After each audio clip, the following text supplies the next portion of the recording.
खड़ी हुई, दोनों हाथ जोड़कर पंचायत में बैठे हुए सभी लोगों का सम्मान के साथ नमस्कार करते कहने लगी, हे सभासदों, मैंने पंचायत की पूरी कार्रवाई को सुना और देखा है। पंचायत में अनेक सभासदों ने अपनी अपनी बात रखी और उनकी बात को पंचायत द्वारा सुना गया और फैसला हो गया। मुझे अपराधी घोषित कर दिया गया। मैं यह पूछना चाहती हूँ कि जब पंचायत मेरे और मेरे काम को लेकर आयोजित की गई है तो फिर मुझे सुने बिना, मेरा पक्ष जाने बिना यह निर्णय कैसे हो गया? किसी व्यक्ति को सुने बिना ही एक तरफा निर्णय न्याय नहीं अन्याय की श्रेणी में आता है। इन पंचायत में मैं भी अपना पक्ष रखना चाहती हूँ। मेरा निवेदन है कि पंचायत पहले मेरा पक्ष सुने और उसके बाद कोई निर्णय दे। सावित्रीबाई फूले के ऐसा कहते ही पंचायत में खलबली मच गई। जो आज तक नहीं हुआ था वही हो गया। तो जैसे हमारे भी सामने जो निर्णय था वो हमारे फेवर में आना चाहिए था, लेकिन वो निर्णय कहीं और चला गया और एक तरफा जीत हासिल कर ली। बिल्कुल एक तरफा ही चल रहा है कुछ सालों से लगातार। तो मैं तो इसको ये कहूँगा कि ये जो चुनाव का जो रिजल्ट आया है वो ऐसे ही रिजल्ट आया है जैसे क्रोध, गुस्सा, मार पीट, अत्याचार, डराना, धमकाना और लूटना। जी बिल्कुल बिल्कुल यही हो रहा है। तो इस लूट से हम जब ही बच सकते हैं जब हम बुद्ध से लेकर के और बहन जी तक जी महापुरुषों कुल मिलाकर के लगभग जातिवाद सा भारत से जो वर्ण व्यवस्था लगभग खत्म सी नहीं हुई है, ऐसा आपको महसूस होता है भंते जी? बिल्कुल होता है। आप अपने शब्दों में क्या कहेंगे इसको? जब तक जाति और धर्म को हम डायनामाइट से नहीं उड़ाएंगे तब तक जाति और धर्म हमारा भी ध्वंस करते रहेंगे। कर ही रहे हैं लगातार और लगातार हो रहा है। हमें जो डिफीट मिल रही है, हमें जो हार मिल रही है, वो यही कारण है। जी वैसे जी भंते जी, आप फौज में रहे हैं। हालांकि मैं व्यक्तिगत मुद्दों की बात नहीं कर रहा हूँ, मैं राष्ट्रीय मुद्दों की बात कर रहा हूँ कि आप फौज में रहे हैं। उस हिसाब से आप जब जातिवाद को देखते हैं वर्तमान समय में भारत में, तो ऐसे में क्या इच्छा जागृत होती है कि क्या किया जाना चाहिए, इसका हल क्या है?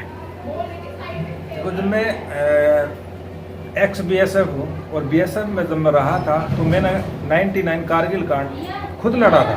जी आप कारगिल कांड के योद्धा रह चुके हैं, कारगिल युद्ध के। जी और कारगिल कांड के अंदर में पंजाब से लेकर के आसाम तक कोटा के तहत जिन लोगों को भर्ती किया गया था उनको कच्छा भी पहनना नहीं आता था। जी जब जिनको कच्छा पहनना नहीं आता था तो गोली और बम कैसे चला सकते हैं, उन्हें तो पता ही नहीं है। उनको मौत के घाट उतरवाने के लिए ओहो ये उनका लॉजिक था। पंजाब को खाली करा दिया गया। पंजाब के अंदर में 90 के दशक के अंदर में जवान खोजने को नहीं मिलता था। आसाम के अंदर में बोडोलैंड की मांग करने वाले लोगों को मौत के घाट उतरवाया गया। ये सब आपने सारा उस समय नज़ारा देखा? हमने देखा, हमने हथियार भी फेंका था, हथियार डाल दिया था, लेकिन उस समय परिस्थिति थी क्योंकि हम हथियार के साथ खुद बंधे हुए थे। पेट के लिए हम जो काम कर रहे थे तो हम पेट के गुलाम थे। हमें भूख लगती थी, भूख को खत्म करने के लिए हमें जो पगार मिलती थी उस पगार को हम ऐसे समझते थे कि धन ही सब कुछ है।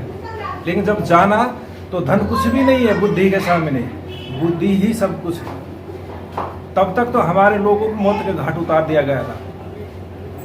सही कह रहे हैं। खालिस्तान की मांग करने वाले क्या अपने सिर को छुपाने के लिए छत मांग रहे थे? कौन सा लैंड मांग रहे थे? वो आसाम के अंदर में लैंड की बात कही गई थी। तो लैंड क्या है? जिनको गांव के अंदर में रहने का अधिकार नहीं था वो जंगल में जा करके वहाँ झोपड़ी डाल करके रहने के लिए तो जो स्थान मांग रहे थे, जी तो ऐसी पंजाब के अंदर में था, तो पंजाब के अंदर में भी खालिस्तान की मांग करी थी। तो खालिस्तान की जो मांग करी थी, तो पंजाबी भाषा के अंदर में ये शब्द है खालिस्तान, जी। जैसे याकी रहेगा कोई, राज करेगा खालसा, याकी रहना कोई। अब हिंदी भाषी लोग उस शब्द को नहीं समझ पा रहे और आतंकी कह करके हमको आतंकी राजा को उड़ा दिया जाता है, मार दिया जाता है। ये इनकी विपक्ष की वर्ण व्यवस्था की रणनीति के अंतर्गत ही आता है कि वर्तमान में भी हम इस चीज़ को बहुत बुरी तरह से फेस कर रहे हैं कि वो शब्दों की व्याख्या बदल देता है, शब्दों के मतलब बदल देता है, शब्दों के डेफिनेशन बदलता है, यानी अनाड़ी को और ज़्यादा बहकाना, बरगलाना, ये सारा काम उनका चलता रहता है। आप इससे तो ऐसे ही देखने में आ रहा है, भगवान कभी नहीं था, मुख बना करके और शासन सत्ता में बने रहना चाहते हैं, बिल्कुल एक छत्र शासन करना चाहते हैं कि हमारा ही राज है। जी बिल्कुल, यानी ये जो राजा का बेटा राजा रहेगा उसी वाली रणनीति को सार्थक करने पे लगे हुए हैं, बल्कि कर भी रहे हैं। ईवीएम जिसका सबसे बड़ा सबूत है। यही बात बाबा साहब डॉक्टर अम्बेडकर को माता रमाबाई ने कही थी कि बाबा साहब मेरे 7 करोड़ अछूत बच्चों का ख्याल रखना। तो बाबा साहब ने कहा कि रमा तू रो मत, मैं तेरे जीते जी इसको भी बदल देगा। तो बाबा साहब ने कहा कि बच्चा तो राजा माँ के पेट से पैदा होगा, लेकिन राजा मतपेटी से पैदा होगा। तो हमें मतपेटी के अंदर में हमारी बोटी नहीं दिखाई जाती है, उसको लूट लिया जाता है। बिल्कुल। अफगानिस्तान के अंदर में बुद्ध का पात्र बताते हैं, जबकि वो बुद्ध के पात्र की जो पहाड़ी है और वो चट्टान है, उस पर हेलीकॉप्टर लगाकर उसको हिलाने के लिए कांटेदार उपकरण लगाए जाते हैं। और समुद्र के अंदर में तैरता हुआ जहाज कैरोसिन से भरा हुआ, उसमें आग लगाई जाती है। और यह कैरोसिन आप देख लो किस रेट मिल रहा है जी। पेट्रोल देख लो किस रेट मिल रहा है। सरेआम षड्यंत्र है। ये तो फिर बहुत सारी चीज़ें हैं, चीनी है, पेट्रोल है, आटा है, और ये अपना सिलेंडर है खाना बनाने का। खाली सिलेंडर दे देंगे, अब हजार रुपए में भरे जा रहे हैं। जी, क्या ये गरीब लोग नहीं खरीद रहे क्या सिलेंडर? गरीब खरीद रहा। तो इन्होंने वो एक सिस्टम सा चलाया था अजीब सा, उस पर फोकस करेंगे कि वो सिस्टम सिलेंडर करने का एक तरीका था। सब्सिडी जो सिलेंडर पे लगाई गई थी वो सब एक क्या प्रक्रिया थी, अब बंद हो गई है, क्या था ये? ड्रामा था और हमारे कमाए हुए धन के ऊपर। अब क्या वो 1000 रुपए का सिलेंडर गरीब लोग खरीद पाएंगे? कोई नहीं खरीद पाएगा। सबके ऐसे कैसे रखे हुए, लकड़ियों में काम चला रहे हैं, गोबर सूखे हुए गोबर के अंदर में काम। कई जगह तो ऐसी पॉपुलेशन है जहाँ पर, या ऐसी जनता रहती है जहाँ पर ये लकड़ियाँ या ये गाय के उपले या गोबर के उपले मौजूद नहीं है। ऐसे में उन्हें तो सिलेंडर पे ही निर्भर करना पड़ता है ना। यानी वो 1000 रुपए का सिलेंडर खरीदे, खरीद रहे, मजबूरी में खरीद रहे। नहीं भराया जाएगा तो ब्लास्ट होगा। फिर भी ये सरकार टिकी हुई है और टिकी रहेगी। देखो उखाड़ फेंकने के लिए तो बढ़ चढ़ करके काम कर रहे हैं। काम तो है नहीं, लेकिन कार्य में जुटे हैं।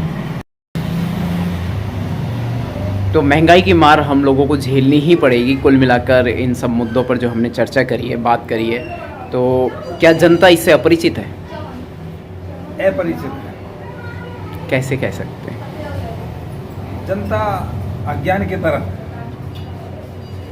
अज्ञानता को पढ़ रही है, अज्ञानता का शिकार है और अंधभक्ति को अपना रही है। इसमें जैसे कहा है कि ज्ञान के प्रकाश के छोटे से दीप के सामने अंधकार की काली छाया को घटाना ही पड़ता है। अज्ञानता का अंधकार जितना पुराना क्यों ना हो, चाहे वह सदियों से चला आ रहा है, यह इसका आधार नहीं हो सकता है। कल्पना और कहानियों का आधार बनाकर अज्ञानता में भटकाया जा सकता है, लेकिन ज्ञान के सामने प्रमाण की आवश्यकता को नकारा नहीं जा सकता। ब्राह्मणों के पास कोई जवाब नहीं था, यूँ तो वे सभी पाखंड पंडित थे, शास्त्र उनकी बपौती थे, ज्ञान के धनी थे, स्वयंभू भूदेव देवताओं के प्रिय सर्वगुण संपन्न थे, परंतु शूद्र तथा अर्जित ज्ञान का सामना करने का उन्हें साहस नहीं था। अज्ञानता का साथ ज्ञान के प्रकाश में निस्तेज होता जा रहा था। उनकी मारक क्षमता समाप्त हो जाती है। जिस प्रकार भूत केवल अंधेरे में ही आता है, अंधेरे में ही रहता है, अज्ञानता उसका मनपसंद आवास है, कर्मकांड उसका सार्वजनिक प्रिय व्यंजन है। यह भूत और उसकी प्रकृति के साधन है। डर उसकी सबसे बड़ी उपजाऊ भूमि है और ब्राह्मण इस खेती का सबसे जानकार परिश्रमी जमींदार है। इसलिए वह अज्ञानता की खेती करता है, उसका मसीहा मंडन करता है, उसका शोषण करता है। जो उसे स्वीकार नहीं करता वह उसको सजा देता है, उसको पीड़ित करता है, उसको कोई ना कोई कष्ट देता है, वो कष्ट में जिए ताकि दूसरे लोग उसके कष्ट को देखकर भयभीत रहें। दहशतगर्द लोग हैं और दहशतगर्द लोगों की ही सत्ता चल रही है, जिनके खिलाफ वर्तमान समय में कहीं कोई सुनवाई नहीं है। यानी कि ईवीएम घोटाला था, है, रहेगा और विपक्षी सत्ता बरकरार रहेगी। शोषक वर्ग यानी जो शोषण करता है वो शोषणकर्ता बना ही रहेगा और मूल निवासियों का शोषण होता रहेगा। जैसे अभी राज्यसभा के अंदर में देखो 10 तारीख को रिजल्ट आया, 25 को शपथ ग्रहण किया, 52 लोगों ने शपथ लिए, मात्र 52 लोगों ने। 220 लोग कहाँ है वो जीते हुए, राइट। और हमें 27 तारीख में हारे हो लोगों को बुलाया, वो 1500 की संख्या को क्रॉस कर गए जी। तो हमें जानना है अज्ञानता से बाहर निकल करके और ज्ञान का जो वृक्ष है, तो ज्ञान का वृक्ष वो बोधि वृक्ष है, जिस बोधि वृक्ष के नीचे बुद्ध को बुद्ध तत्व प्राप्त हुआ। जी ठीक है साथियों, फिलहाल ये चर्चाएं गहन थी और मैं उम्मीद करता हूं कि आप लोग समाज की बुराइयों के खिलाफ जाएंगे और क्रांति लेकर आएंगे कि आपके हक में, आपके मौलिक अधिकारों का हनन ना हो सके और उनकी रक्षा हो। ये चर्चा इसीलिए की गई थी। जय भीम, जय भारत, जय संविधान। सबका मंगल हो, सबका कल्याण हो।